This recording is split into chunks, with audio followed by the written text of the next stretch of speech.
안녕하세요. 대한민국 최고의 토론토 랩터스 전문 채널 랩터스톡의 로이스터입니다. 이번 시간에는 지난 프리시즌에 대한 리뷰와 주목되는 선수들에 대한 평가 그리고 기타 뉴스로 구성을 해보았습니다.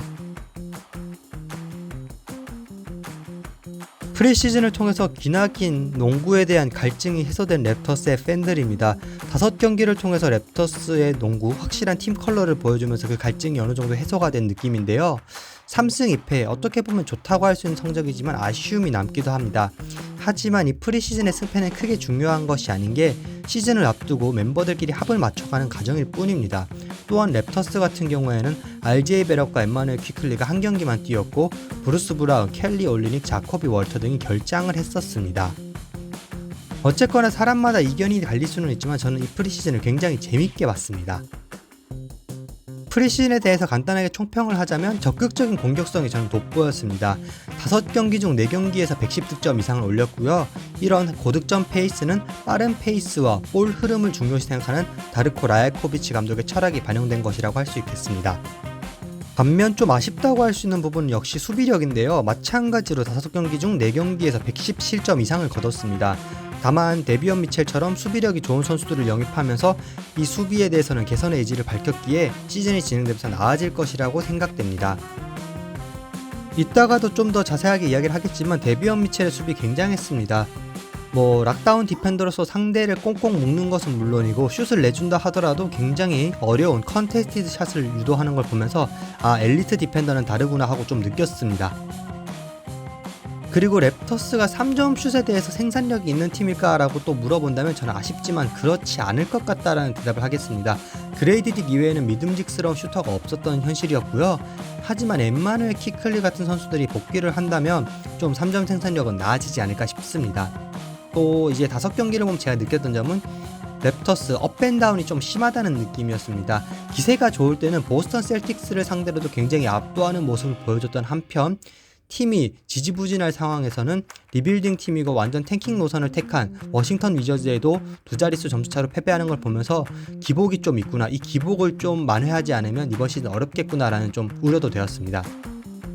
강팀의 조건 중 하나가 연패가 없다라는 것인데 랩터스 프리시즌 5경기만 놓고 봤을 때는 만약 연패가 이어진다면 좀 극복하기 어렵지 않을까라는 우려도 됐습니다. 이번 프리시즌에서 가장 주목받았던 선수 중 하나는 그레이디 딕이었습니다. 이제 2년 차임에도 불구하고 굉장히 스마트하게 농구를 하는 선수였는데요. 본인의 장점인 슛은 당연한 거고 이 슛을 이용해서 공간을 창출해내던가 본인이 쉽게 득점을 올린다던가 굉장히 다재다능한 모습을 보여줬습니다. 예를 들자면 이제 컷인으로 스카티 반지의 패스를 받아서 굉장히 손쉽게 득점하는 장면이 몇 번 보였고요. 또 속공 상황에서도 빠르게 돌진하는 모습, 적극성이 굉장히 좋았습니다. 총평을 하자면 슈터라고 캐치앤슛만 하는 것이 아니라 원드리블 점퍼, 컷인 그리고 이런저런 움직임을 통해서 본인뿐 아니라 팀 전체에게 공간과 기회를 주는 굉장히 스마트한 선수라는 것이 저의 생각입니다. 이어서 언급할 선수는 데비온 미첼입니다. 확실히 뛰어난 수비력의 소유자임을 증명을 해낸 데비온 미첼입니다. 파울 관리 능력도 나쁘지 않고 상대에게 늘 어려운 슛을 강요하는 등 수비에 있어서 랩터스에게 큰 버팀목이 되어줄 것 같다는 느낌을 받았고요. 어쨌거나 이 데비온 미첼 수비에 있어서는 합격이지만 공격에 있어서 잘해줘야 됩니다.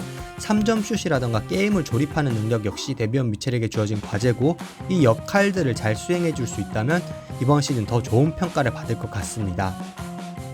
일단 데비언 미첼이 좋은 평가를 받고는 있지만 후술할 자말 셰드가 있기 때문에 방심을 해서는 곤란합니다. 그렇다면 자말 셰드는 어떤 선수인가? 딱 보기만 해도 프레드 밴블릿이 생각나는 선수입니다. 작고 단단한 체구의 선수로서 본인 역시도 프레드 밴블릿이 본인의 롤모델이라고 이야기를 했습니다. 단순히 체구만 밴블릿을 닮은 게 아니라 플레이 스타일도 밴블릿과 판박이인데요. 단신임에도 불구하고 적극적인 림어택이라던가 굉장히 클러치적인 플레이를 즐겨한다는 사실도 그렇고요. 어쨌거나 이번 시즌에는 데비온 미첼과 임마누엘 퀴클리가 백업과 주전 선수를 맡을 예정이기 때문에 G리그에서 조금의 인내의 시간을 가진다면 조만간 좋은 선수가 될지도 모르겠습니다.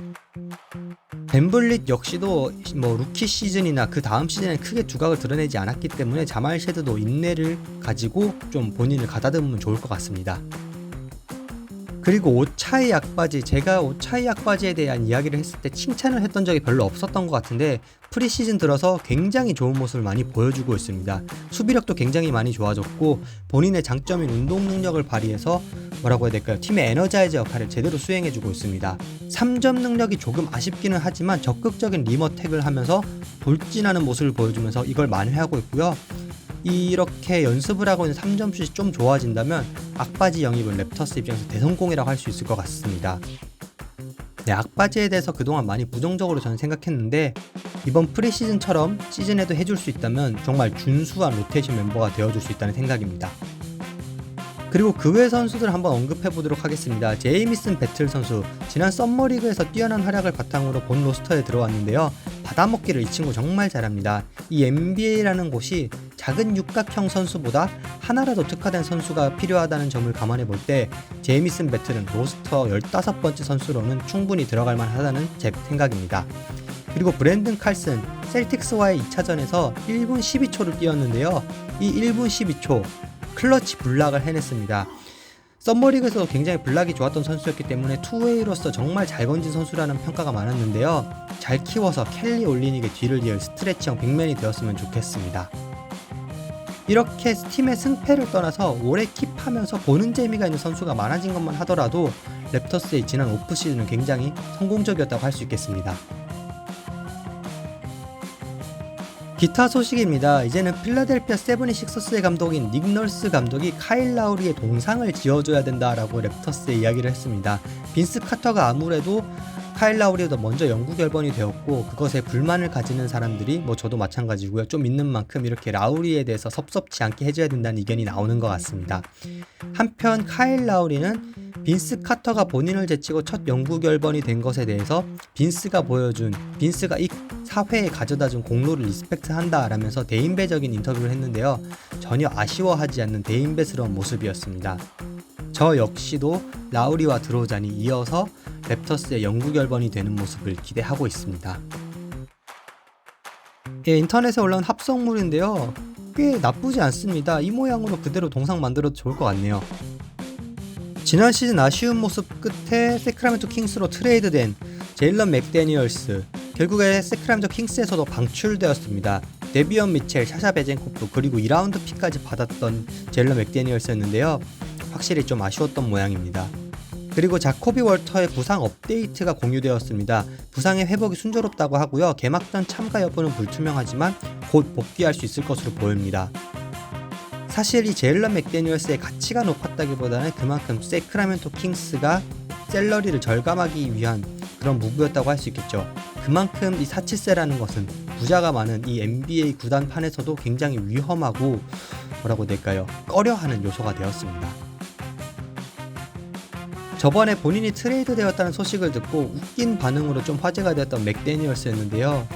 이번에는 트레이드가 아니라 방출입니다. 그리고 랩터스에서도 짧게 뛰었던 에런 베인즈가 은퇴 의사를 밝혔습니다. 호주로 돌아간 지는 몇 년 됐고요. 랩터스 시절에도 사실 스트레치형 빅맨으로서 좀 기대를 갖고 영입을 했는데 기대치에 미치지 못했죠. 그리고 스카티 반지와 관련해서는 랩터스 구단이 미드레인지 능력의 성장을 바란다는 인터넷 기사가 나왔습니다. 저 역시도 마찬가지인 생각이고요. 케빈 듀란트, 카와이 레너드 같은 엘리트 포워드들을 본다면 미드레인지 능력은 필수라고 할 수 있죠. 사실 스카티 반지의 약점 중 하나로 고려되었던 것이 슈팅 능력이었는데요. 3점 슛도 장착하고 이렇게 있는 것을 보면 원래 슈팅 메커니즘은 좋았던 선수인 것 같고 그렇기 때문에 미드레인지 장착 무리는 아닐 것 같습니다. 마지막으로 다음 주 안내입니다. 10월 23일 수요일 클리브랜드 캐벌리어스와의 경기를 시작으로 NBA의 82경기의 대장정이 막을 올립니다.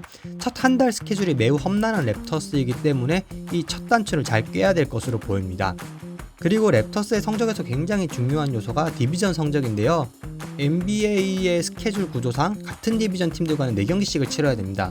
지난해 이 디비전 성적 랩터스가 1승 15패였기 때문에 5할 언저리 정도로 유지해줘야 되는 것이 이번 시즌의 성패를 가르는 요소라고 할 수 있겠습니다. 만약에 이렇게 디비전 성적을 5할 정도로 맞출 수 있다면 랩터스 지난 시즌 같은 12위, 13위 이런 위치가 아니라 플레인 토너먼트 혹은 그 이상도 노려볼 수 있을 것으로 보입니다. 이번 시간 제가 준비한 자료 여기까지입니다. 좋아요, 구독, 댓글 모두 감사드리고 있고요. 다음 시간엔 좀 더 재미난 자료로 여러분들 찾아뵐 수 있도록 노력하겠습니다. 감사합니다.